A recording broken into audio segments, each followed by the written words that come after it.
Да, но я бы не согласилась за 560 сомон. Это сколько там нужно было? Ну, это слишком мало, за 500 сомон работать без таможни, это слишком мало, потому что у нас цены слишком высокие на базарах, из-за этого я бы не согласилась, например. این کار نه تنها از جهت مالیاتی نه بلکه از سبب اون که خیلی اول خدمت به وطن میکنه این خیلی هم لباس هر لباسشان ویشان نه خیلی در اونجا آدم‌ها بسیار میشوند یکم است که هر نمود آدم‌ها دیدن ممکن دنیا میتونه وسیع‌تر میشود نه خیلی نه مخفول و منی پراتیف نه روز نمیشدم برای چی که خیلی رشته میدانه که من همه چی قیمت شده اگه این گرفتگی 570 تومان آیلی که من یه هفته نمیرسه. خب اگر زبان انگلیسی رو میدونستین روسی رو میدونستین مثلا چیکار میکردین شما؟ اگر زبان انگلیسی روسی رو میدونستین میرفتیم در دیگه جا در دیگه کارخانه ها کار میکردم یا یگان ترجمه میشدم.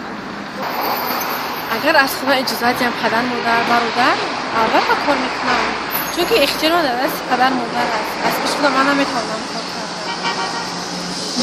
یعنی تصمیم کار کردن پدر و مادر میگیرد که مثلا در گمرک شما کار کنید یا نکنید؟ پدر مادر میگیرد.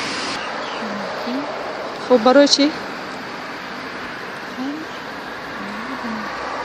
خیلی ممکن روزی شاید برای خیلی جای ناست کاری نه جهان دیده میشیم به سفرها رفتن ممکن خیلی هم خیلی یعنی به خاطر اون که احتمال دارد به دیگر کشورها سفر کنید جهانبینی وسیع شدن از یک به دیگر جای خبردار شدن این بود خوبتر است.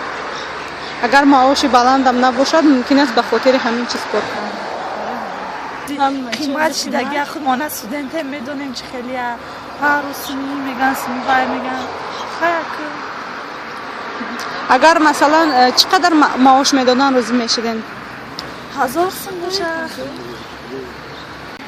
خب برای چی روزی نمیشوید؟ برای اینکه مثلا اگر در این زبان انگلیسی روسی رو دونم میتوانم روم در دیگر جای برای معاش خوبتر نمیشه.